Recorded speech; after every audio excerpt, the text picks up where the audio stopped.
नमस्कार साथियों, analyser app में आप सभी का स्वागत है।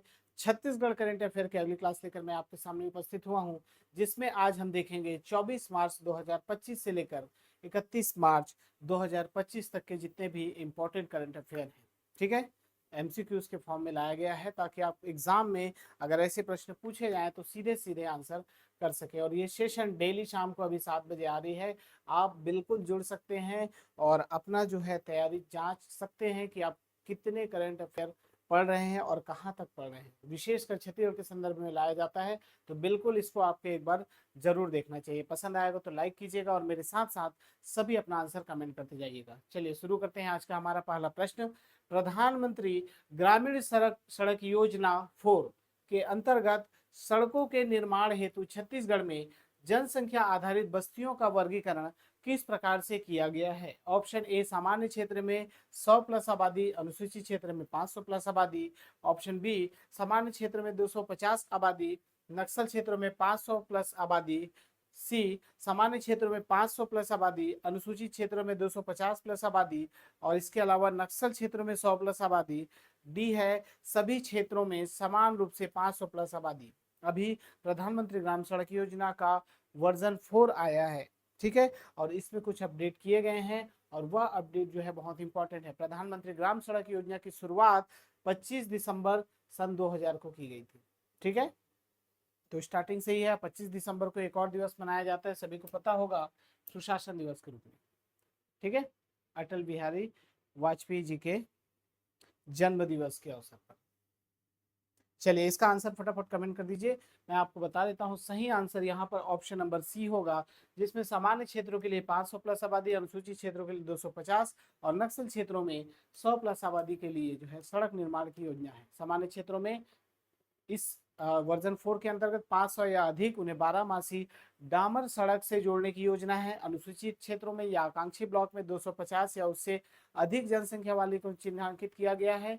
ठीक है, इसके अलावा नक्सल प्रभावित में 100 से अधिक जनसंख्या वाली बस्तियों को योजना में शामिल की गई है। ठीक है, इसके अलावा 2011 की जनगणना के आधार पर यह पूरा वर्गीकरण 2011 की जनसंख्या के आंकड़ों के आधार पर किया जाएगा। ठीक है, अभी तक शायद ये फैक्ट आपको नहीं पता होगा, लेकिन प्रधानमंत्री ग्राम सड़क योजना में जो जनसंख्या की गिनती होती है वो जनगणना 2011 के अनुसार होगी, अभी नहीं। ठीक है, चलिए, और ये लक्ष्य जो है अवधि है 2028-29 तक कर दी गई है प्रधानमंत्री ग्राम सड़क योजना का वर्जन 4। ठीक है, अगला प्रश्न भी उसी से संबंधित है क्योंकि अभी इसके आंकड़े जारी हुए हैं। ठीक है, इसलिए ये प्रश्न इंपॉर्टेंट हो जाता है। प्रश्न क्रमांक 2, PMGSGY 4 के अंतर्गत ग्राम सड़क मोबाइल सर्वे ऐप का उपयोग किन उद्देश्यों के लिए किया गया। ऑप्शन ए सड़कों के निर्माण कार्य की निगरानी के लिए, ऑप्शन बी ग्रामीण रोजगार योजना के लिए, ऑप्शन सी बिना सड़क वाली बस्तियों के सर्वेक्षण के लिए, या ऑप्शन नंबर डी है नक्सली गतिविधियों की निगरानी हेतु इस ऐप का प्रयोग किया जा रहा है। आपको आंसर जो है मेरे साथ साथ प्रश्नों के साथ, प्रश्न क्रमांक के साथ देते जाइएगा। ठीक है, कमेंट तो बिल्कुल कीजिए भाई, आपसे बने या ना बने वो तो बात की बात है, लेकिन कमेंट सभी को जरूर करना चाहिए अगर आप अपने आप को देखना चाहते हैं कितने आप गहरे पानी में हैं। तो इस ऐप का मुख्यतः उपयोग बिना सड़क वाली बस्तियों के सर्वेक्षण के लिए किया जा रहा है, याद रखिएगा। ठीक है, विशेष रूप से विकसित किया गया है किसको, ग्राम सड़क मोबाइल सर्वे ऐप। ठीक है, ऐप का भी नाम याद रखिएगा। और यह जो है विकसित किया गया है सड़क विहीन बस्तियों की पहचान और उनके सर्वेक्षण के लिए। इस ऐप की मदद से 3100 बस्तियों का आकलन किया गया है, जिसमें 2347 बस्तियों का सर्वे पूरा हो चुका है। ठीक है, राज्य सरकार ने इस कार्य को 15 नवंबर 2024 से पहले पूरा करने का लक्ष्य निर्धारित किया था ताकि निर्माण में देरी ना हो, इसीलिए अभी वर्जन 4 लाया गया है। ठीक है, अपडेट याद रखिएगा, नक्सली क्षेत्रों में 100 प्लस आबादी। ठीक है, ये जोड़ा गया है, इसको विशेष तौर पे याद रखिएगा। अगला प्रश्न इंपॉर्टेंट है क्योंकि छत्तीसगढ़ में अभी अभी जो है माननीय राष्ट्रपति जी का आगमन हुआ था, उसी से संबंधित है। कहता है छत्तीसगढ़ विधानसभा के रजत जयंती वर्ष के अवसर पर राष्ट्रपति द्रौपदी मुर्मू के कार्यक्रम में निम्नलिखित में से कौन सी गतिविधि शामिल नहीं है। ऑप्शन ए विधानसभा में विधायकों को संबोधित करना, ऑप्शन बी मुख्यमंत्री से भेंट करना, ऑप्शन सी कदम्ब का पौधारोपण करना, या ऑप्शन डी विश्वविद्यालय में दीक्षांत समारोह को संबोधित करना। बहुत इंपॉर्टेंट है, क्योंकि किस उद्देश्य से उनका आगमन हुआ है ये आपको जानना जरूरी है। अभी जो है रजत जयंती वर्ष अर्थात छत्तीसगढ़ स्थापना के 25 वर्ष पूरे होने पर यह आयोजन किया गया। ठीक है, रजत जयंती वर्ष मना रहे हैं, इसीलिए अभी चल रहा है ना 25वां वर्ष, इसीलिए इनका आगमन हुआ है। उनका मुख्य जो उद्देश्य था वह था, जो इसमें उद्देश्य शामिल नहीं है पूछा गया है, ध्यान दीजिएगा प्रश्न को, शामिल नहीं है तो विधानसभा में विधायकों को संबोधित करना बिल्कुल था, मुख्यमंत्री से मुलाकात, भेंट, कदम का पौधारोपण भी शामिल था, किसी भी दीक्षांत समारोह को संबोधित नहीं करेंगे। ऑप्शन नंबर डी बिल्कुल यहाँ पर उनके उसमें संदर्भ में शामिल नहीं था शेड्यूल में, इसलिए वो गलत है। इसमें प्रमुख रूप से हमारे राज्यपाल, मुख्यमंत्री, इसके अलावा जो है डॉक्टर रमन सिंह उपस्थित रहे। ठीक है, रजत जयंती कौन सा है समारोह जो है, रजत जयंती समारोह के अवसर पर मुख्य विशिष्ट अतिथि के रूप में आए हैं।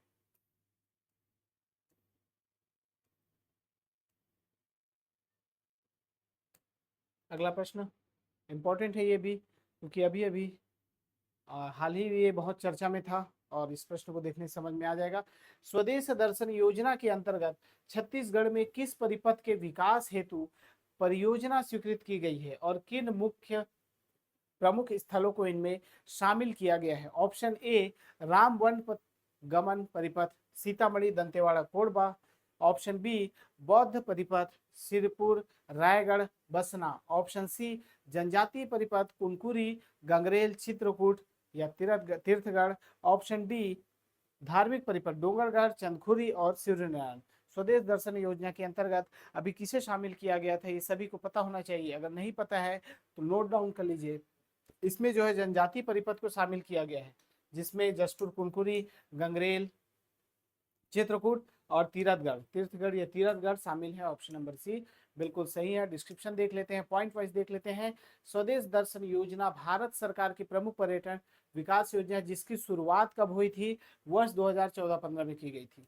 छत्तीसगढ़ को इस योजना के तहत जनजातीय परिपथ के अंतर्गत शामिल किया गया है, और जिससे आदिवासी प्राकृतिक स्थलों का समग्र विकास हो। इस परिपथ के लिए 96.10 करोड़ रुपए की लागत से कौन कौन से जगह का चयन किया गया है, जसपुर कुनकुनी, मैनपाट कमलेशपुर, महेशपुर, सरोदा दादर, गंगरेल, कोंडागांव, नथिया नवागांव, जगदलपुर चित्रकूट और तीरथगढ़।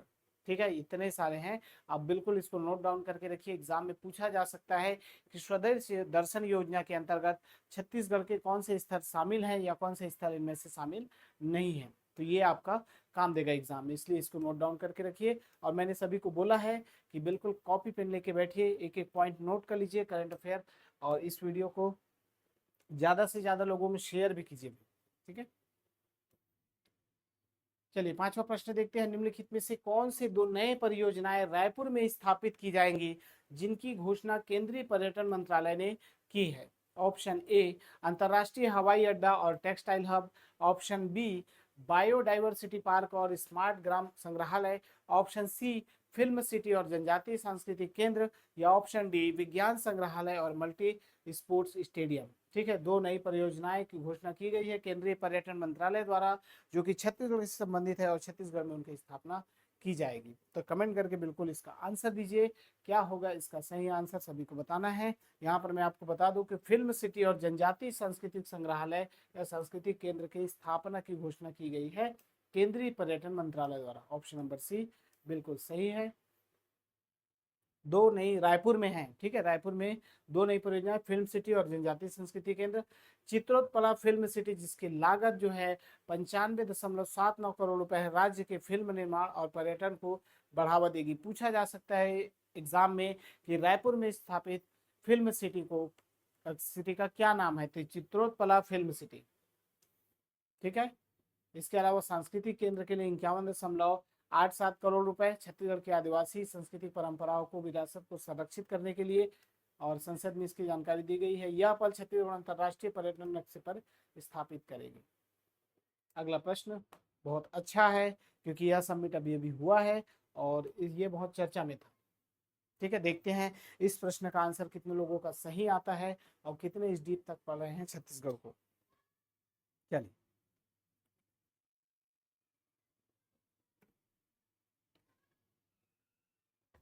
छठवां, बेंगलुरु में आयोजित छत्तीसगढ़ इन्वेस्टर कनेक्ट सम्मेलन के संबंध में निम्नलिखित में से कौन सा कथन असत्य है, बताना है। यह सम्मेलन दिल्ली और मुंबई के बाद तीसरे बड़े शहर में आयोजित हो रहा है। ऑप्शन बी, मुख्यमंत्री विष्णुदेव साय इस सम्मेलन में निवेशकों को संबोधित करेंगे। ऑप्शन सी, सम्मेलन का आयोजन छत्तीसगढ़ की नई औद्योगिक नीति के अंतर्गत हो रहा है। ऑप्शन डी, यह सम्मेलन केवल राज्य सरकार के अधिकारियों तक सीमित है। बहुत अच्छा है और बहुत अच्छे लेवल का प्रश्न भी है। इसमें कौन सा पॉइंट गलत है ये आपको बताना है। तो यह सम्मेलन दिल्ली मुंबई के बाद कहाँ आयोजित किया जा रहा है? बेंगलुरु, जो कि तीसरी बड़ी है, तो ये तो बिल्कुल सही है। मुख्यमंत्री विष्णुदेव साय सम्मेलन में निवेशकों को संबोधित करेंगे, बिल्कुल सही है। तीसरा, सम्मेलन का आयोजन छत्तीसगढ़ की नई औद्योगिक नीति के अंतर्गत हो रहा है, ये भी बिल्कुल सही है, क्योंकि निवेशकों को इसी नीति के तहत बुलाया जा रहा है। और ऑप्शन नंबर डी, केवल राज्य सरकार के आधिकारिक समिति तक सीमित है, यह नहीं है। ऑप्शन नंबर डी इसका बिल्कुल सही आंसर हो जाएगा। यह कथन जो है वह असत्य होगा। ठीक है, इसमें जो है स्टार्टअप प्रतिनिधि, CII, NSSS, COM जैसे संगठन भी शामिल होंगे। ठीक है, कोई डाउट होगा तो बिल्कुल आप कमेंट कर सकते हैं, और बिल्कुल मुझे कमेंट करके बताइए अपना आंसर, और हमारा सेशन जो है वो कैसा लगता है। क्या इसका आंसर पता था सभी को? अगर पता था तो बिल्कुल सही है। जिन्होंने ऑप्शन डी दिया है वो बिल्कुल सही है। बढ़ते हैं अगले प्रश्न की ओर। सातवां, राष्ट्रीय जैविक सहकारी समिति और छत्तीसगढ़ राज्य सहकारी लघु वनोपज संघ के बीच हुए AMU के तहत कौन सी सामग्री की आपूर्ति की जा रही है? ऑप्शन नंबर ए, बांस और साल बीज। ऑप्शन बी, आंवला और तेंदुपत्ता। ऑप्शन सी, ऑर्गेनिक शहद। और ऑप्शन डी, महुआ और चिरौंजी।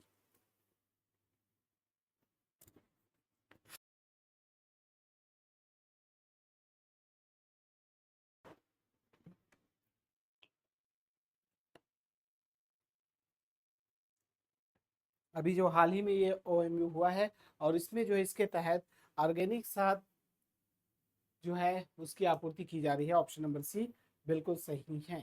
ठीक है, तो छत्तीसगढ़ राज्य सहकारी लघु वनोपज संघ ने राष्ट्रीय जैविक सहकारी समिति के साथ किया है, जैविक कृषि को बढ़ावा देने के उद्देश्य से। ठीक है, इस समझौते के अंतर्गत संघ द्वारा 500 किलोग्राम ऑर्गेनिक शहद की आपूर्ति की जा रही है। जैविक शहद जो है वह भेजा जा रहा है। ठीक है, अगला प्रश्न बहुत इंपॉर्टेंट है, नोट डाउन करके रखिएगा, कॉपी में एक एक पॉइंट लिख लीजिए भाई सभी। ठीक है, आठवां, छत्तीसगढ़ सरकार द्वारा 27 मार्च 2025 को शुरू की जा रही नई तीर्थ यात्रा योजना के बारे में निम्नलिखित में से कौन सा कथन गलत है, बताना है। ऑप्शन ए, इस योजना में बुजुर्ग अपनी पसंद का तीर्थ स्थान चुन सकते हैं। ऑप्शन बी, योजना में सभी व्यय सरकार द्वारा वहन किया जाएगा। ऑप्शन सी, यह योजना केवल अयोध्या के लिए सीमित है। या डी, पूर्व में रमन सिंह सरकार द्वारा भी तीर्थ यात्रा योजना चलाई गई थी। ठीक है, अच्छा प्रश्न है, लेवल का प्रश्न है, एग्जाम में ऐसे प्रश्न पूछे जा सकते हैं, क्योंकि अभी एक नई योजना की शुरुआत की गई है, और अगर आपको पता है तो उस नई योजना का नाम मुझे कमेंट करके बताइए। ठीक है, यह योजना केवल अयोध्या तक सीमित नहीं है, ये कथन जो है गलत है। ऑप्शन नंबर सी, 8 का जो लोग सी आंसर दिए हैं वो बिल्कुल सही है। 27 मार्च को नई तीर्थ यात्रा योजना के शुभारंभ की घोषणा की। इसमें वृद्ध जन अपनी पसंद के स्थल पर भ्रमण कर सकते हैं। यात्रा का पूरा खर्च जो है राज्य सरकार देगी। इसके अलावा जो है अयोध्या तक सीमित नहीं है, बल्कि स्वतंत्र रूप से भ्रमण है। और इसके अलावा पूर्व मुख्यमंत्री डॉक्टर रमन सिंह ने उनके कार्यकाल मुख्यमंत्री तीर्थ यात्रा योजना संचालित होती थी, जो अब पुनः शुरू की गई है। ठीक है, तो ऐसे एग्जाम में पूछे जा रहे हैं करंट अफेयर से उस योजना के अंतर्गत अंदर डीप से, इसलिए इस लेवल तक की तैयारी करनी है आप सभी को। और ये सिर्फ करंट अफेयर नहीं, जनरल नॉलेज अंदर भी पूछ सकता है भाई, कहीं से भी पूछ सकता है एग्जाम में। नौवां देखते हैं, निम्नलिखित में से कौन से पर्यटन सर्किट मुख्यमंत्री विष्णुदेव साय द्वारा जसपुर जिले के लिए विवेचित किए गए हैं? Option A, water sports circuit, पौराणिक सर्किट, ऐतिहासिक किला सर्किट। ऑप्शन बी, स्पिरिचुअल एवं हेरिटेज सर्किट, नेचर एवं wildlife circuit, adventure circuit. C, meditation circuit, कृषि पर्यटन सर्किट, शिल्प ग्राम सर्किट। और डी है शहीद स्मृति circuit, tribal food circuit, herbal tourism circuit. 3 सर्किटों का चयन किया गया है जसपुर जिले से, और वो आप सभी को पता होना चाहिए। ऑप्शन नंबर बी बिल्कुल सही है, स्पिरिचुअल एवं हेरिटेज सर्किट, नेचर एवं वाइल्ड लाइफ सर्किट, इसके अलावा एडवेंचर सर्किट। ठीक है, 3 पर्यटन सर्किट विमोचन किया गया है। इसमें कोबिरा, कैलाश गुफा स्पिरिचुअल एवं हेरिटेज सर्किट में शामिल है, नोट डाउन कर लीजिए, अगर नहीं तो स्क्रीनशॉट ले लीजिए। इसमें कोबिरा, कैलाश गुफा, मधेश्वर पहाड़, शारदा धाम जैसे धार्मिक एवं ऐतिहासिक स्थल शामिल है। दूसरा नेचर एवं वाइल्ड लाइफ सर्किट में क्या क्या है, बादल खोल अभ्यारण्य, मकरभंजा जलप्रपात, रानी दरहा जलप्रपात, सारूडी चाय बागान आदि। अगर इन सब के बारे में अच्छे से पढ़ना है तो हमारा एक सेशन आता है सुबह 7 बजे और शाम को 7 बजे, अभी इसी टाइम पे एक शॉर्ट्स वीडियो आता है जो कि आप देख सकते हैं। उसमें छोटे छोटे ट्रिक के माध्यम से बहुत ही अच्छे से याद करना सिखाया गया है। ठीक है, तो और प्ले लिस्ट भी बना हुआ है, आप चाहे तो प्ले लिस्ट से भी जाके देख सकते हैं। करंट अफेयर के पुराने वीडियो देखने के लिए भी आपको प्ले लिस्ट मिल जाएगा, जो भी है वहाँ शॉर्ट ट्रिक का भी आपको एक प्ले लिस्ट मिल जाएगा। इसके अलावा तीसरा जो है एडवेंचर सर्किट, इसमें मकरभंजा ट्रैकिंग, बेलवार जलप्रपात, दनगिरी कैंप साइट जैसी साहसिक गतिविधियां इसमें शामिल है। कहाँ कहाँ पर है, मकरभंजा जलप्रपात, बेलवार जलप्रपात, ये सारी चीजें आपको देखना है डिटेल में, तो आप हमारा शॉर्ट ट्रिक जाके देख सकते हैं, वहाँ बहुत अच्छे से बताया गया है। इसके अलावा आप जो भी एग्जाम की तैयारी कर रहे हैं, एडीओ टेस्ट सीरीज भी अवेलेबल है, 1 रुपये पर डे के हिसाब से भी अवेलेबल है। अमीन की कर रहे हैं, आबकारी आरक्षक की कर रहे हैं, प्रयोगशाला परिचारक की कर रहे हैं, ठीक है, या फिर एक और अच्छा पोस्ट है जो कि दिसंबर में अमीन, हाँ अमीन पटवारी बहुत। इसके अलावा अभी हाल ही में चर्चा हुई है कि राजस्व विभाग में और पद आ सकते हैं, पटवारी के 800 पद लगभग, ठीक है, ऐसा सुनने में आ रहा है, आ जाए तो बढ़िया है। इसके अलावा शिक्षक भर्ती भी है। सारी चीज़ों के लिए आपको 1 रुपये पर डे के हिसाब से टेस्ट सीरीज मिल जाएंगी। क्लासेस भी एक बहुत ही नॉमिनल चार्ज में मिलेंगे, चाहे तो आप ज्वाइन कर सकते हैं। नीचे डिस्क्रिप्शन में आपको नंबर मिल रहा है, वहाँ पर व्हाट्सअप कर लीजिएगा। 10वां देखते हैं, बेंगलुरु में आयोजित छत्तीसगढ़ इन्वेस्टर कनेक्ट मीट के दौरान निम्नलिखित में से कौन कौन से संगठन संस्थाओं के साथ राज्य सरकार ने MOU पर हस्ताक्षर किए। Option A ISRO, DRDO, CII, option B NASCOM, IESA, TIE, C है Google India, Microsoft, pharma India, ठीक है। इसके अलावा डी है सिडबी, नाबार्ड और ट्राई। बहुत इंपॉर्टेंट है, इसलिए जो निवेशक अभी आने वाले हैं छत्तीसगढ़ में बाहर से, उनके साथ OMU साइन हुआ है, तो सभी को पता होना चाहिए। नेस्कॉम, IESA और TIE, ठीक है, फुल फॉर्म सभी को पता है।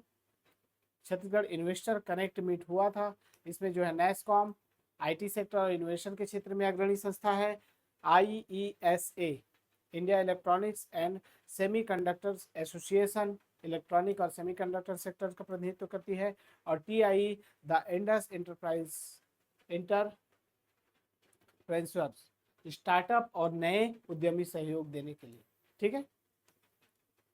फुल फॉर्म भी पता होना चाहिए, सभी नोट डाउन और या फिर कॉपी में नोट करके रखिए, स्क्रीनशॉट करके रखिए, एक बार पढ़िए। और हाँ, ये आप जो स्क्रीनशॉट करके रखते हो उसको कॉपी में जरूर उतारा कीजिए, ठीक है। जब तक कॉपी में आप लिखेंगे नहीं, आपका हाथ जो है उसको याद नहीं कर पाएगा। सिर्फ देखने से आंख बस याद कर पाता है, लेकिन लिख लेते हैं तो वो माइंड जो है वो आपको बाद में इंडिकेट करता है कि यही लिखा था, यही लिखा था, ठीक।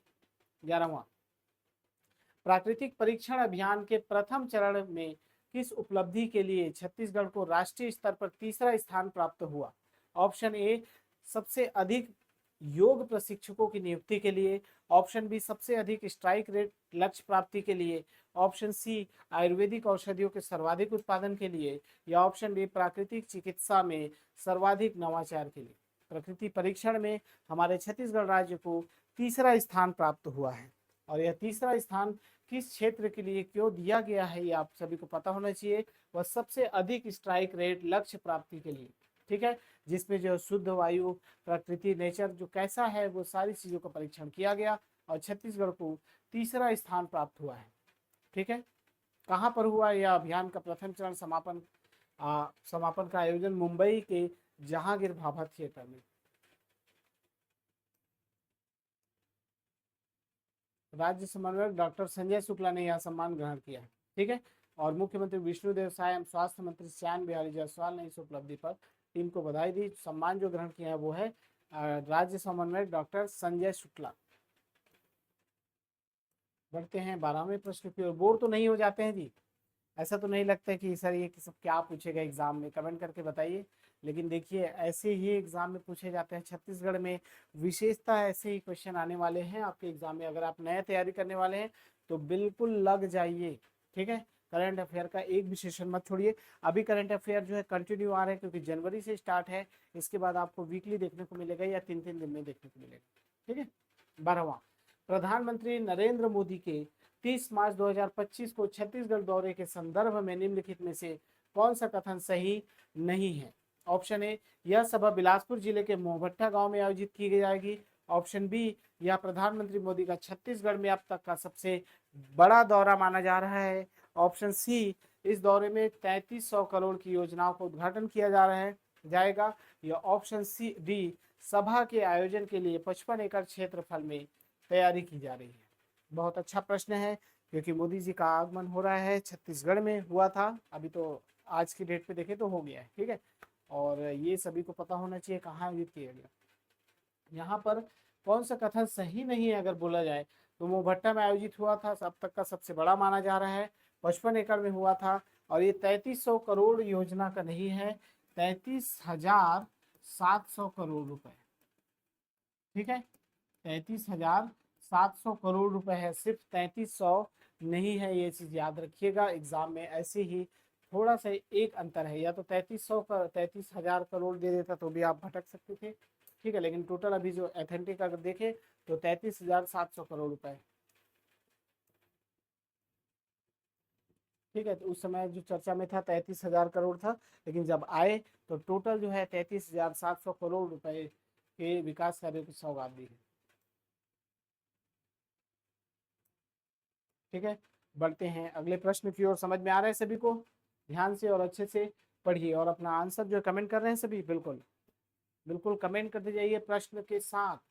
13वां, छत्तीसगढ़ राज्य एवं अन्य सन्निर्माण कर्मकार कल्याण मंडल की बैठक में श्रमिक योजनाओं के लिए स्वीकृत बजट कितना है? Option A 500 crore, option B 550.25 crore, option C 580.11 crore, या ऑप्शन डी 600 करोड़ रुपए। बहुत अच्छा प्रश्न है। अभी जो है छत्तीसगढ़ भवन एवं अन्य सन्निर्माण कर्मकार कल्याण मंडल की बैठक में श्रमिक योजनाओं के लिए बजट में स्वीकृति की गई थी, वह है 580.11 करोड़ रुपए। ऑप्शन नंबर सी बिल्कुल सही है। जो नया रायपुर में आयोजित बैठक हुई थी, श्रम मंत्री श्री लखनलाल देवांगन जो स्वयं मंडल के अध्यक्ष हैं ने निर्माण श्रमिकों से संबंधित योजनाओं पर चर्चा की और इस बैठक में 580 करोड़ 11 लाख रुपए का बजट का अनुमोदन दिया। चलिए, ठीक है। तो इसी लेवल के प्रश्न एग्जाम में पूछे जाते हैं, इसलिए आप तैयारी को बिल्कुल जारी रखिए और अच्छे से पढ़िए। 15वां, सॉरी 14 प्रश्न, निम्नलिखित में से कौन सी योजनाएं रायपुर नगर निगम के 2025-26 के बजट में महिलाओं और युवाओं के लिए प्रस्तावित की गई है? ऑप्शन ए डिजिटल लाइब्रेरी और smart classes, option B sports complex और hockey academy, option C working women hostel, youth hostel और रेस्ट रूम, या ऑप्शन डी महिला बैंक और युवा रोजगार केंद्र, ठीक है। तो ये बजट छत्तीसगढ़ का बजट नहीं है। अभी रायपुर में महापौर नियुक्त किए गए, उसके बाद उनका जो है बैठक हुआ है और उसमें रायपुर नगर निगम की बैठक में यह बजट जो है लाया गया था और इसमें working women hostel, youth hostel और रेस्ट रूम के लिए जो है प्रावधान किया गया है। ऑप्शन नंबर सी बिल्कुल सही है, महिलाओं के लिए विशेष रूप से लाई गई है। अगला प्रश्न वेरी वेरी इंपॉर्टेंट क्योंकि एग्जाम में पूछा जा सकता है यह प्रश्न। कहता है कि एसईसीएल के नए सीएमडी के रूप में किसे नियुक्त किया गया और उनकी नियुक्ति से पहले वे किस पद पर कार्यरत थे?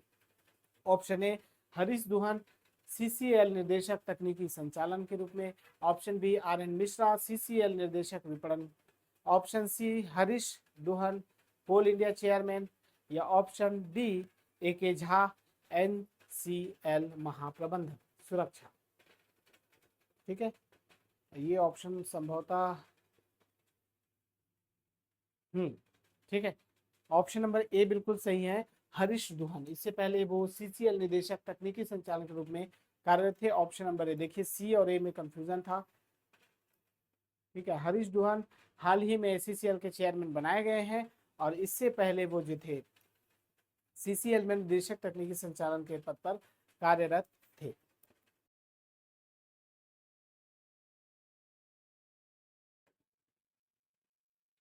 चौंतीस वर्षों से अधिक का अनुभव है उनको। ठीक है, तो याद रखिएगा।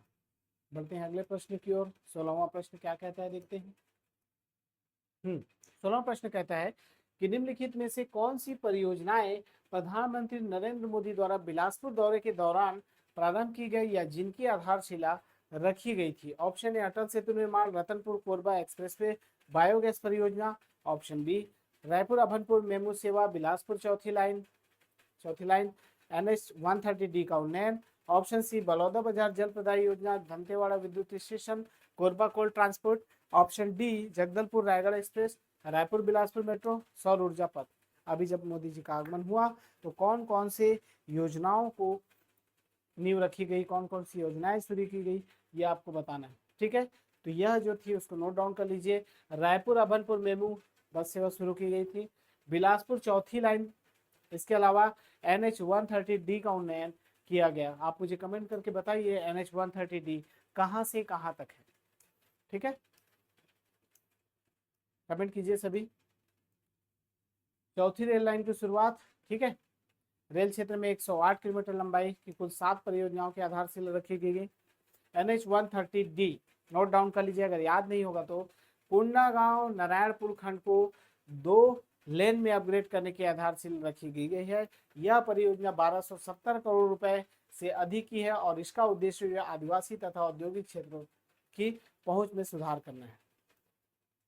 ठीक है, बहुत ही इंपॉर्टेंट है, इसलिए इसको नोट डाउन करके रखिए। 17वां संयुक्त राष्ट्र द्वारा हाल ही में जारी उन्नयन प्रोग्राम श्रेणी में भारत के किस एकमात्र गांव को स्थान मिला है। धुड़मारास बस्तर, धुरली सुकमा, मसपुर नारायणपुर, कामालूर दंतेवाड़ा। भारत में एकमात्र, वो भी विशेषता छत्तीसगढ़ थे। किसमें? उन्नयन प्रोग्राम, हाल ही जारी उन्नयन प्रोग्राम श्रेणी में एकमात्र गांव को स्थान मिला है जो कि छत्तीसगढ़ से हैं। और छत्तीसगढ़ के विशेषता कौन से गांव हैं? धुड़मा रास बस्तर। ऑप्शन नंबर ए बिल्कुल सही है, उन्नयन प्रोग्राम में शामिल किया गया इसको। संयुक्त राष्ट्र टूरिज्म द्वारा हाल ही में 60 देशों के सर्वश्रेष्ठ ग्रामों की एक वैश्विक सूची जारी की गई। इस सूची के उन्नयन प्रोग्राम श्रेणी में भारत के केवल एक गांव का चयन हुआ जो कि जिला बस्तर छत्तीसगढ़ से है, धुड़मा रास। नोट डाउन कर लीजिए, धुड़मा रास। यह गांव कांगेर घाटी राष्ट्रीय उद्यान के बीच स्थित है और इसकी विशिष्टता बैम्बू राफ्टिंग, कायाकिंग और प्राकृतिक सौंदर्य में है। इसके अलावा इस गांव को चयनित करने का मुख्य कारण था सौर ऊर्जा आधारित विकास मॉडल। इसमें बिजली, पानी और स्ट्रीट लाइट की संपूर्ण व्यवस्था सोलर सिस्टम के द्वारा जो है दी जा रही है। मुख्यमंत्री के निर्देशन पर क्रेडा ने यह सौर संयंत्र की स्थापना की यहाँ पर की और जिससे हर घर और सड़क रोशन हो चुकी है। यह टिकाऊ विकास का आदर्श उदाहरण बन चुका है। ठीक है, तो धुड़मा रास बस्तर, ठीक है, छत्तीसगढ़ विशेषता शामिल किया गया है, इसको आपको याद रखना होगा। बढ़ते हैं अगले प्रश्न की ओर। कहता है छत्तीसगढ़ के बकेला तीर्थ में बन रहे भव्य जैन मंदिर के निर्माण में किस सामग्री का उपयोग किया जा रहा है और यह किस स्थान से लाया गया है। ऑप्शन ए ग्रेनाइट झांसी की खदानों से, ऑप्शन बी सीमेंट व लोहा बिलासपुर कारखानों से, ऑप्शन सी संगमरमर मकराना राजस्थान की खदानों से, या ऑप्शन डी सैंडस्टोन जयपुर की खदानों से। सबसे पहले तो आपको पता होना चाहिए छत्तीसगढ़ में बकेला तीर्थ कहाँ है, तो याद रखिएगा कवर्धा। ठीक है, कवर्धा या कबीरधाम यहाँ पर स्थापित की जा रही है। भव्य बहुत बड़ा, अभी छत्तीसगढ़ का सबसे बड़ा जैन मंदिर स्थापित किया जा रहा है, ये पॉइंट याद रखिएगा। इसमें विशेषता जो है संगमरमर मकराना राजस्थान की खदानों से लाया जा रहा है। ऑप्शन नंबर सी सही है, नोट डाउन करके रखिएगा। ग्राम बकेला, जिला कबीरधाम या कवर्धा, ठीक है, जहां पर भगवान पार्श्वनाथ को समर्पित है। यह मंदिर जैन मंदिर भगवान पार्श्वनाथ को समर्पित है। इस मंदिर का निर्माण संपूर्ण रूप से संगमरमर से हो रहा है। विशेष बात यह है कि सीमेंट व लोहों का उपयोग बिल्कुल भी नहीं किया जा रहा है। यह संगमरमर मकराना ताज राजस्थान से लाया जा रहा है, जो कि ताजमहल में जो संगमरमर प्रयोग किया गया है वही। ठीक है, और इसमें इंपॉर्टेंट पॉइंट है, हाँ 500 वर्षों तक टिकाऊ रहेगा। विशेषता कहाँ से मकराना संगमरमर लाया जा रहा है, ठीक है, कहाँ स्थापित है, कौन से जिले में है, कौन सा मंदिर है और किसके लिए बनाया जा रहा है। ठीक है, पार्श्वनाथ की भगवान पार्श्वनाथ की मूर्ति स्थापित की जाएगी। जैन मंदिर है और छत्तीसगढ़ का अभी तक का सबसे भव्य जैन मंदिर है। ठीक है, कवर्धा। बढ़े अगले प्रश्न की ओर, चलिए देखते हैं अगला प्रश्न क्या कहता है। नारायणपुर जिले के लोक कलाकार बुटलू राम माथरा ने प्रधानमंत्री नरेंद्र मोदी जी को कौन सी वस्तु भेंट की और यह कला किस जनजाति से संबंध रखती है। ऑप्शन ए तीर कमान गोंड जनजाति, ऑप्शन बी ढोलक मुरिया जनजाति, ऑप्शन सी मादल भाटिया जनजाति या ऑप्शन डी मुरली अबुझ माड़िया जनजाति। बहुत ही अच्छा प्रश्न है, इसी से आपको घुमा घुमा के 4 प्रश्न पूछ सकता है। कैसे, पहला जो है नारायण पूछ सकता है कि लोक कलाकार बुटलू माथरा कौन से जिले से संबंधित है, नारायणपुर जिले से। दूसरा पूछ सकता है प्रधानमंत्री नरेंद्र मोदी जी को जो वस्तु भेंट की थी वह कौन है, उसका नाम पूछ सकता है, कौन से जिले का निवासी है, तो बुटलू राम माथरा है। ठीक है, कौन सी वस्तु भेंट की, तीसरा प्रश्न। चौथा है यह वस्तु कौन से जनजाति से संबंधित है। ठीक है, 4 प्रश्न बन रहे हैं एक ही प्रश्न से, यहाँ पर 2 प्रश्न बन रहे हैं। कौन सी वस्तु भेंट की थी, तो भाई बांसुरी भेंट की थी और यह अबुझ माड़िया जनजाति से संबंधित है। ठीक है, ऑप्शन नंबर डी बिल्कुल सही है। नाम याद रखिएगा, विशेषता बुटलू राम माथरा नारायणपुर जिले के एक छोटे से गांव के लोक कलाकार हैं। इन्होंने पिछले 4 दशकों से जनजाति लोक कला को संरक्षित रखने का कार्य किया है। उन्होंने अबुझ माड़िया जनजाति की विशिष्ट लोक कला के अंतर्गत सफेद बांसुरी बनाने में दक्षता हासिल की थी।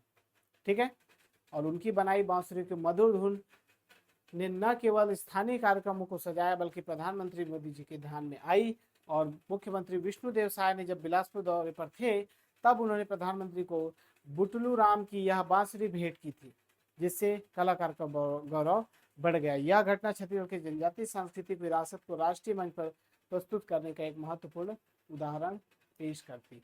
ठीक है, तो भूलिएगा नहीं, नाम विशेषता याद रखिएगा, बुटलू राम माथरा नारायणपुर जिला, इन्होंने बांसुरी भेंट की थी। ठीक है, तो उम्मीद करता हूं कि आज का सेशन सभी को पसंद आया होगा। और अंत में एक बार और बोलना चाहूंगा कि आप सभी जो है अपना आंसर कमेंट कीजिए। आंसर नहीं कर सकते हैं तो कम से कम इतना जरूर बताइए कि हमारा सेशन आप सभी को पसंद आ रहे हैं कि नहीं।